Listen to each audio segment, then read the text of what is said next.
আজ বাংলাদেশের হৃদয় হতে কখন আপনি। নভেম্বর 1975 সাল স্বাধীন বাঙালি জাতির ইতিহাসে একটি অত্যন্ত কলঙ্কিত অধ্যায়, এবং এই কলঙ্কিত অধ্যায় রচিত হয় মূলত 1975 সালের 15 আগস্ট জাতির জনক বঙ্গবন্ধু শেখ মুজিবুর রহমান এবং তার পরিবারের সদস্যদের হত্যার মধ্য দিয়ে। একথা অতীব সত্য যে আপনি যেটা উল্লেখ করেছেন যে 15 আগস্ট এবং 3রা নভেম্বর একই সূত্রে গাথা। যারা 15 আগস্টে ষড়যন্ত্র করেছিল তাদেরই ষড়যন্ত্রের শিকার 3রা নভেম্বর যারা নিহত হয়েছিলেন। অতএব এই ষড়যন্ত্র বাংলার মাটিতে হয়েছিল, কিন্তু এই ষড়যন্ত্রের পিছনে কারা কারা জড়িত ছিল সেটা এখনো অজানা রয়ে গেছে বাঙালি জাতির কাছে। আমি আশা রাখি যদিও বা 15 আগস্ট 3রা নভেম্বর হত্যাকাণ্ডের ঘটনার বিচার হয়েছে, সাজা হয়েছে যারা জড়িত ছিল তাদের, কিন্তু তাদের পিছনের যে শক্তিগুলো ছিল এখন সময় তাদেরকে খুঁজে বের করা এবং তাদের বিচারের কাঠ করে নিয়ে আসা। তো এখনো পর্যন্ত কি জেল হত্যা দিবসের বিচারটা কি আমরা শেষ করতে পারি নাই? জেল হত্যা এটা 208 সালে জেল হত্যা বিচারটি তৎকালীন সরকারের অনিচ্ছার কারণে কোর্ট খারিজ করে দিয়েছিল, এবং এটা পুনরায় এটা 2008 সালের নাকি? হ্যাঁ, 2008 সালে এটা পুনরায় উজ্জীবিত করা হয়েছে এবং এটা চলছে। আমরা আশা রাখি এটার দ্রুত নিষ্পত্তি হবে। তবে একথা অত্যন্ত সত্য যে এই ঘটনাগুলির বিচার প্রক্রিয়া শুরু করতে একদিকে যেমন অনেক সময় লেগে গেছে, কারণ 15 আগস্ট জাতির জনক বঙ্গবন্ধু শেখ মুজিবুর রহমানকে হত্যার পরে বাংলাদেশের স্বাধীনতার সপক্ষের কোনো শক্তি ক্ষমতায় ছিল না। মূলত স্বাধীনতার বিপক্ষে শক্তিরা এই ক্ষমতা গ্রহণ করে, এবং তারা তাদের ইচ্ছার কারণেই এবং তাদের নিজেদের বাঁচাবার জন্যই এই বিচার কার্যক্রমগুলি সংবিধানকে সংশোধন করে এবং অর্ডিন্যান্স জারি করে বিচার প্রক্রিয়াকে বন্ধ করে রেখেছিল। শুধু তাই নয়, যারা হত্যাকারী ছিল, পিছনে যারা যে সমস্ত বিপদগামী সেনা অফিসার এই ঘটনায় জড়িত ছিল তাদেরকে নানানভাবে পুরস্কৃত করা হয়েছিল, বিদেশে পাঠিয়ে দেওয়া হয়েছিল, এবং তাদেরকে সুরক্ষার জন্য বিচার কার্যক্রম শুরু করা হয়নি। এবং এই সমস্ত হত্যাকাণ্ডের যে সমস্ত আলামত ছিল, সাক্ষী ছিল, প্রত্যক্ষদর্শী ছিল, তাদেরকে অনেক অনেক অনেক আলামত নষ্ট করে ফেলা হয়েছে, সাক্ষীদের মেরে ফেলা হয়েছে, বা তাদেরকে বিভিন্নভাবে দেশ থেকে বিতাড়িত করা হয়েছে। অতএব সামগ্রিক দৃষ্টিকোণ থেকে যদি বলি যে 15 আগস্টের হত্যাকাণ্ড 3রা নভেম্বরের হত্যাকাণ্ড একই সূত্রে গাঁথা হলেও পরে বিচার প্রক্রিয়া যাতে সুষ্ঠুভাবে না হয় বা কোনোদিন শুরু না হয়, আওয়ামী লীগ সরকার আসার পূর্ববর্তী যে সমস্ত সরকার ছিল তারাই সেই ব্যবস্থাগুলি করে রেখেছিল। এখানে 15 আগস্ট জাতির জনক বঙ্গবন্ধু শেখ মুজিবুর রহমানকে সপরিবারে হত্যা করেছিল। 15 আগস্ট এবং 3রা নভেম্বর এই 3-4 মাসের মধ্যে আবার আরেকটা হত্যাকাণ্ড কেন হলো, এবং এই 4 জনকে কেন বা হত্যা করা হলো, এই সম্পর্কে যদি বলেন। এটা অত্যন্ত সত্য কথা যে বঙ্গবন্ধু তার সংগ্রামী জীবনে আজীবন সংগ্রাম করেছে একটি স্বাধীন বাংলাদেশ প্রতিষ্ঠার জন্য এবং বাঙালিকে একটি স্বাধীন সার্বভৌম দেশ উপহার দেওয়ার জন্য। ওনার সমস্ত আয়োজন সম্পন্ন করে উনি যুদ্ধে ডাক দিয়েছিলেন, বাঙালি জাতি যুদ্ধে ঝাঁপিয়ে পড়েছিল। 25শে মার্চ কাল রাত্রে 26শে মার্চ 1971 সাল থেকে যুদ্ধ শুরু হয়ে যায়, বাঙালি যুদ্ধ শুরু করে দেয়। ঠিক সে সময় বঙ্গবন্ধুকে পশ্চিমে হানাদার বাহিনী, পাকিস্তানি সরকার, সামরিক জান্তা তাকে রাতের আঁধারে বন্দি করে পশ্চিম পাকিস্তানে নিয়ে যায়।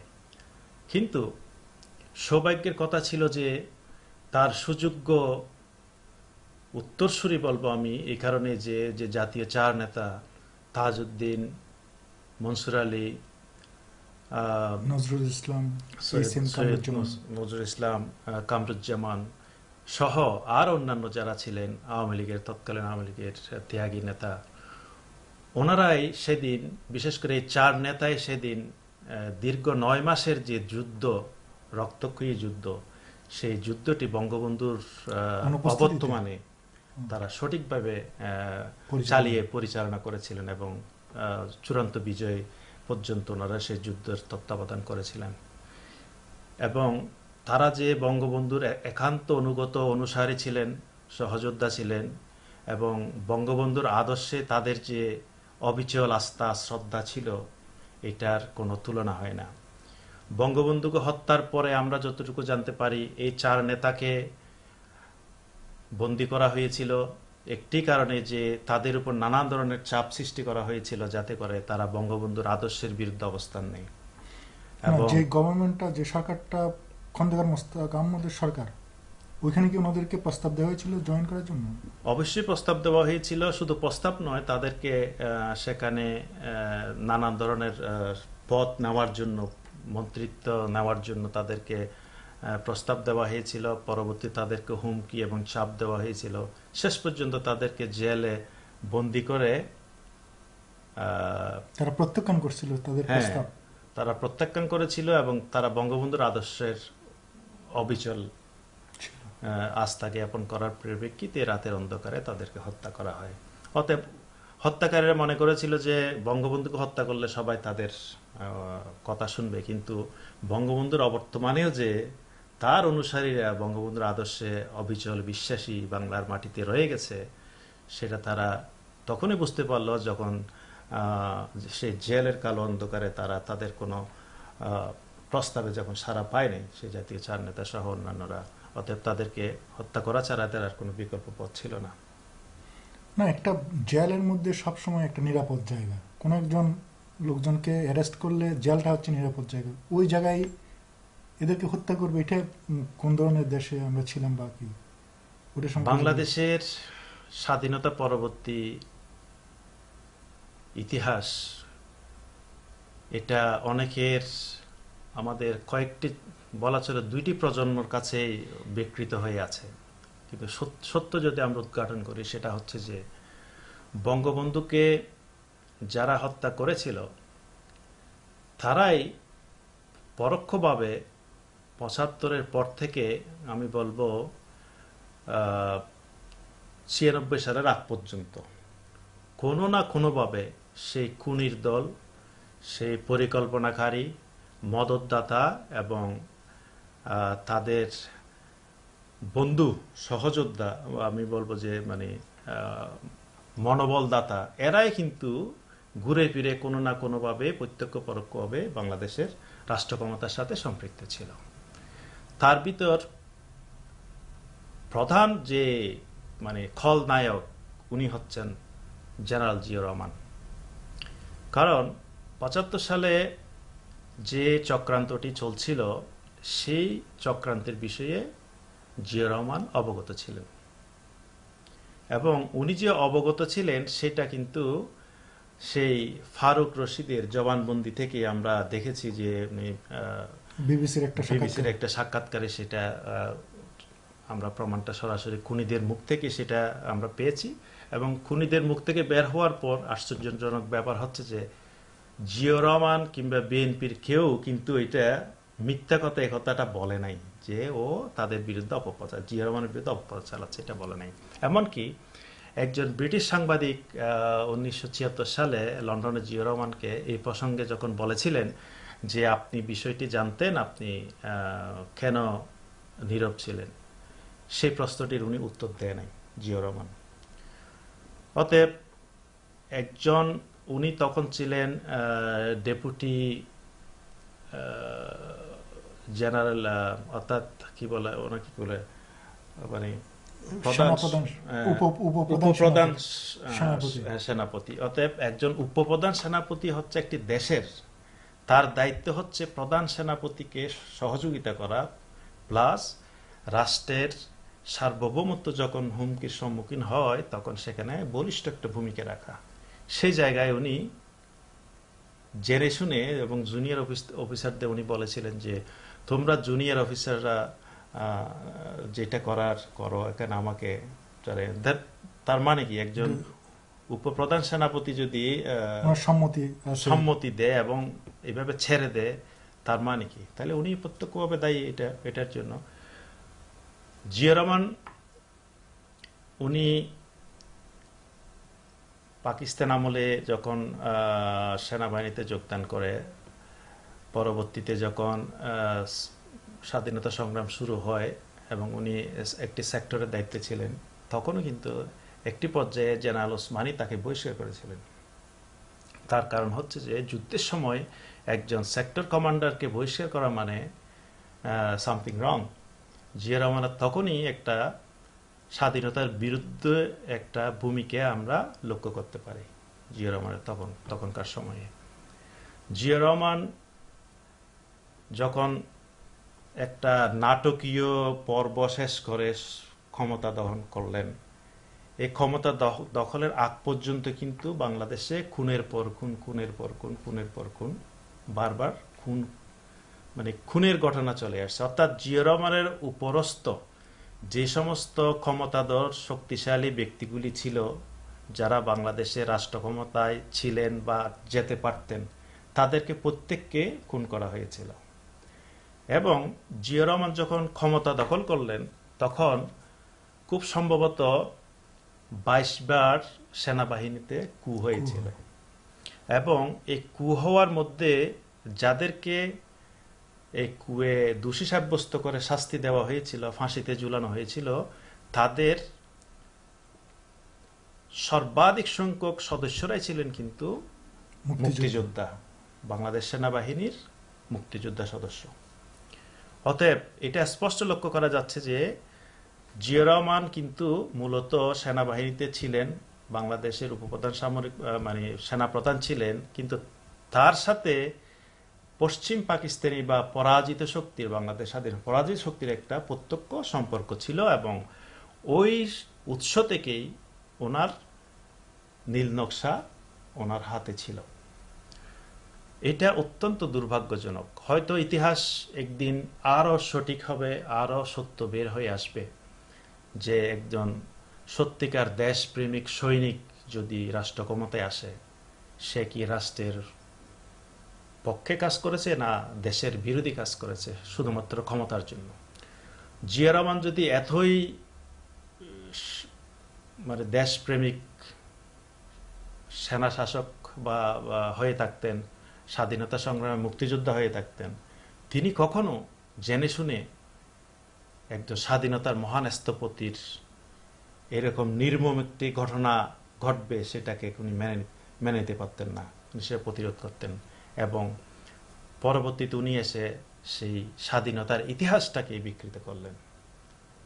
এর চেয়ে দুঃখজনক ঘটনা কি হতে পারে? ধন্যবাদ মিস্টার সুভাষ বড়ুয়া। আমরা এখন আসছি বাংলাদেশের বর্তমান পরিস্থিতি নিয়ে। তো আওয়ামী লীগ 5 বছর, অলমোস্ট 5 বছর ক্ষমতায় ছিল।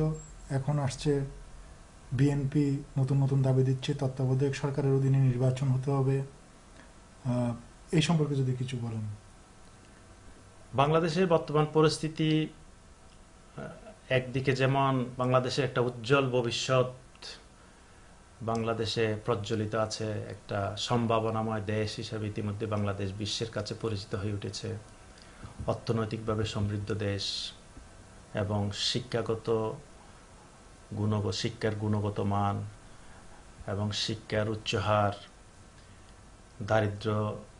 দারিদ্রতা বিমোচনের ক্ষেত্রে কৃষি বিপ্লব, কৃষি আজকে বাংলাদেশের খাদ্য স্বয়ংসম্পূর্ণতা, বাংলাদেশে আজকে যে কর্মসংস্থান, বাংলাদেশে আজকে বৈদেশিক বিনিয়োগ রিজার্ভ ফরেন কারেন্সি যে বাংলাদেশের মধ্যে সমৃদ্ধ, এই বিগত 5টি বছরে আওয়ামী লীগ সরকার তথা জননেত্রী শেখ হাসিনার নেতৃত্বে বাংলাদেশ যে একটা সুন্দর সুশৃঙ্খলভাবে এগিয়ে চলেছে, আজকে বিরোধী দলীয় রাজনীতিতে এমন এক নেত্রী বা এমন একটি দল আছে আমাদের এটা দুর্ভাগ্য বলতে হবে যে যারা মূলত স্বাধীনতার বিরোধী শক্তিকে সাথে নিয়ে বাংলাদেশের বিরুদ্ধে বিরোধিতা করে যাচ্ছে, এটা আমি বলবো যে এটাকে রাজনৈতিক শক্তিকে রাজনৈতিক শক্তি দিয়ে বিরোধিতা করা নয়,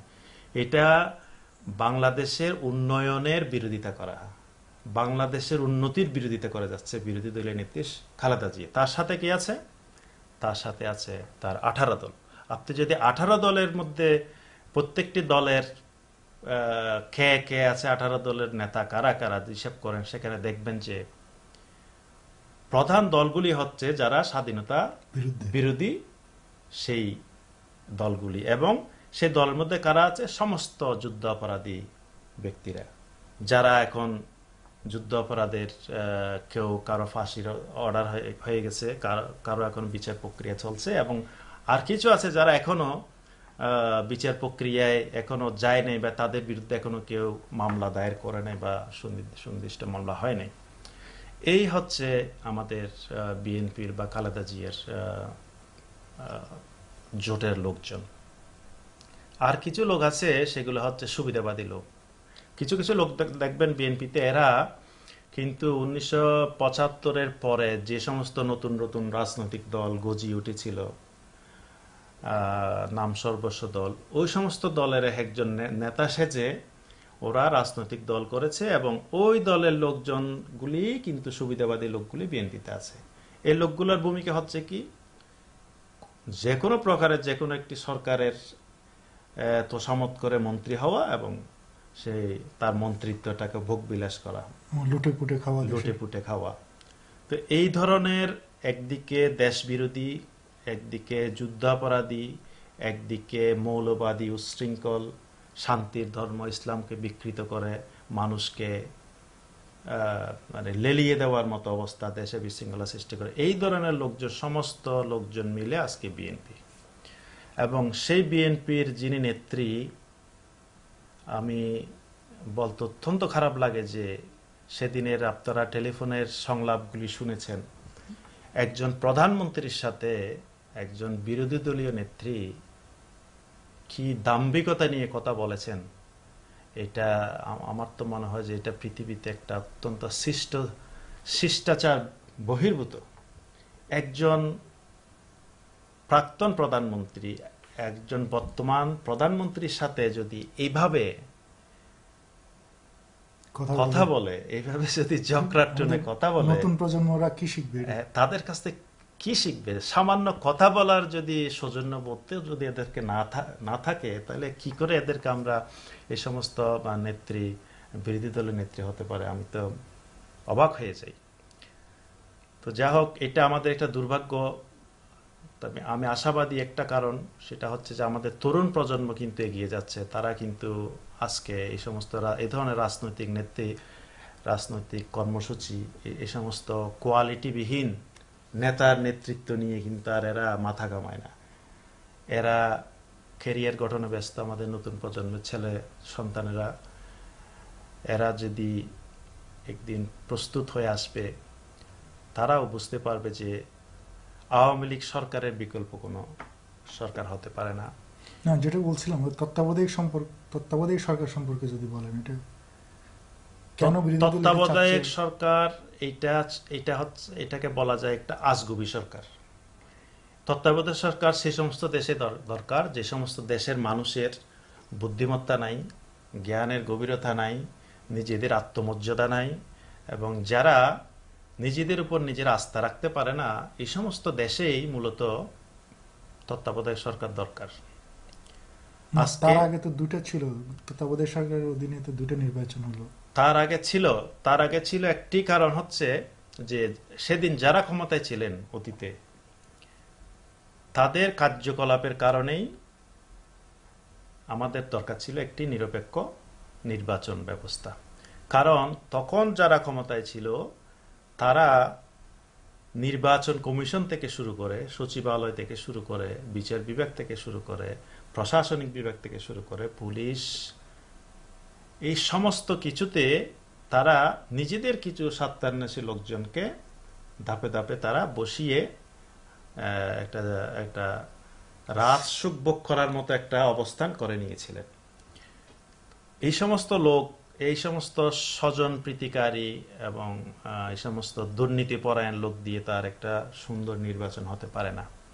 তারা তো দেখবে তার মুনি, তাদেরকে যারা নিয়োগ দিয়েছে তারা আবার ক্ষমতায় আসুক, তাদের জন্য তারা কাজ করবে। অতএব তাদের দিয়ে একটা সুষ্ঠু নির্বাচন করা যায় না। কিন্তু তার মানে এই নয় যে বাংলাদেশে ভালো মানুষ নাই। অতএব সেই সময় আমাদের সংগ্রাম করতে হয়েছিল, আমাদের নেত্রী নিজে সংগ্রাম করেছেন তত্ত্বাবধায়ক সরকারের জন্য, এবং তত্ত্বাবধায়ক সরকার 1, 2, 3 তিনবারের মতো আমরা দেখেছি নির্বাচন হয়েছে, কিন্তু শেষবারে এসে কি নির্বাচন দেখলাম আমরা? সে নির্বাচনে সে তত্ত্বাবধায়ক ব্যবস্থাকে কলঙ্কিত করেছিল বিএনপি, জামাত জোট, 4 দলীয় জোট। আমরা দেখেছি যে মঈনুদ্দিন ফখরুদ্দিন সরকার আসার আগে যে পরিস্থিতি সৃষ্টি করেছিল তত্ত্বাবধায়ক সরকারকে, সেই তত্ত্বাবধায়ক সরকার আর কোনো দরকার আছে? যে তত্ত্বাবধায়ক সরকার একটা আন্দোলনের ফসল ছিল, সেই তত্ত্বাবধায়ক সরকারই হয়ে গেল একটি তল্পিবাহক সরকার। অতএব একটা জিনিস আছে, যে জিনিসের মর্যাদা যথার্থ থাকে না সে জিনিসকে তো আর মর্যাদা দেওয়া যায় না। তত্ত্বাবধায়ক সরকারের ব্যবস্থাটাই কলুষিত হয়ে গেছে যখন বিএনপি সর্বশেষ ক্ষমতায় ছিল। তারাই তো কলুষিত করেছে, তাদের লোক ডিঙ্গিয়ে, অর্থাৎ তাদের প্রটোকল মেনটেন না করে বিচারপতিকে, কোন বিচারপতি আসলে তাদের সুবিধা হবে, কাকে তত্ত্বাবধায়ক সরকার প্রধান বানানো হবে, এই সমস্ত চক্রান্ত ষড়যন্ত্রগুলি করে তারা তত্ত্বাবধায়ক সরকারকে কলুষিত করলো। অতএব তত্ত্বাবধায়ক সরকার হলেও পরে যে তত্ত্বাবধায়ক সরকার যে সিস্টেমটা, যে ব্যবস্থাটা আছে, সেই ব্যবস্থাটাই ছিল ত্রুটিপূর্ণ। অতএব ওই ত্রুটিপূর্ণ ব্যবস্থা দিয়ে আবার একটা তত্ত্বাবধায়ক সরকার কোনোদিন সুষ্ঠু নির্বাচন করতে পারে না। এখন দেশের অবস্থা এখন কি হতে পারে? আমাদের নেত্রী জননেত্রী শেখ হাসিনা উনি স্পষ্ট করে বলে দিয়েছেন, উনি অপশন দিয়েছেন এবং উনি বলেছেন যে নির্বাচিত সরকার, সর্বদলীয় নির্বাচিত একটি সরকার অন্তর্বর্তীকালীন সরকার গঠন করবে এবং সেই সরকার ইলেকশন পরিচালনা করবে। অর্থাৎ আজকে আমেরিকা বলেন, ব্রিটেনে বলেন, প্রত্যেকটি উন্নত গণতান্ত্রিক দেশে তো আর এই সমস্ত বিষয়গুলো তো মানুষের কাছে আজগুবি ব্যাপার।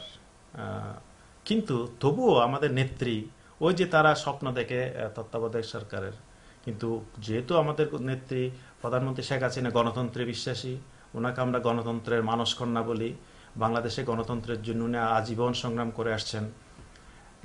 অতএব উনি চান যে জনগণের প্রতিনিধিরাই, সে তত্ত্বাবধায়ক হোক, সে অন্তর্বর্তীকালীন হোক, সর্বদলীয় হোক, তাদেরকে জনগণের ম্যান্ডেট নিয়ে আসতে হবে, জনগণের আস্থা নিয়ে আসতে হবে, জনগণের ভোট নিয়ে আসতে হবে। সেই প্রতিনিধিরাই সরকার গঠনের ক্ষমতা রাখে। অতএব উনি বিএনপিকে বলেছিল, আপনি 5 জন দেন বা আপনার মনোনীত প্রতিনিধি দেন, আমি 5 জন দেব, আমার দলের প্রতিনিধি, বা আমরা 14 দলীয় জোটের প্রতিনিধি দেব, সবাই মনোনীত প্রতিনিধি, ওরাই সরকার গঠন করুক। এটা তো একটা অত্যন্ত সুন্দর প্রস্তাব ছিল। এমনকি প্রয়োজন উনি ক্ষমতায় থাকবেন না, উনি প্রধানমন্ত্রী থাকবেন না, এই প্রস্তাবটুকু দিয়েছেন। তো একটি দলকে খুশি করার জন্য একটি রাষ্ট্র কতটুকু স্যাক্রিফাইস করতে পারে, আমাদের মাননীয় প্রধানমন্ত্রী সেই উদারতা দেখিয়েছিলেন। কিন্তু বিএনপি চায় ক্ষমতায় যাইতে। বিএনপি কোনো গণতন্ত্র মানে না, গণতান্ত্রিকভাবে নির্বাচিত প্রতিনিধি মানে না।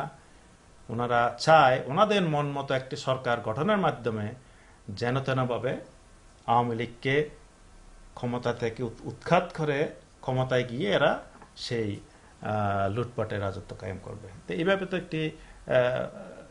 একটি দেশকে নিয়ে তার ব্যক্তিগত ইচ্ছা অনিচ্ছা হতে পারে না। বিএনপি শক্তি করে, আন্দোলনের শক্তিটা কোন জায়গায়? আজকে বিএনপি বাংলাদেশে বিরোধী দলে আছে সত্য, কিন্তু তাদের সত্যিকার অর্থে যে সমস্ত নেতাগুলো আছে, আমার তো মনে হয় না এরা, যারা এখনো আঁকড়ে ধরে আছে বিএনপিকে, এরা শুধুমাত্র শেষ তাদের ফায়দাটা কিভাবে লুটানো যায়, কিভাবে তাদের শেষ ফায়দাটা আদায় করা যায় তার জন্য ঝুলে আছে। এই মওদুদ বলেন বা এই টাইপের আরো লোকজন বলেন। বাকি যে নেতাগুলো আছে এরা তো এখন জামাত ইসলামীর প্রায় শীর্ষস্থানীয় সব নেতারাই তো এখন সাজাপ্রাপ্ত এবং জেলে বন্দী। কিছু আছে আত্মগোপন করে আছে বা কোথাও পালিয়ে আছে। এখন বিএনপি আছে একটা এদের শক্তিটা কি? ওই জঙ্গি জামাত ইসলামীকে দিয়ে কি এরা আন্দোলন করতে চায়? হ্যাঁ, আজকে আমি এই কথাটাই আসতেছি।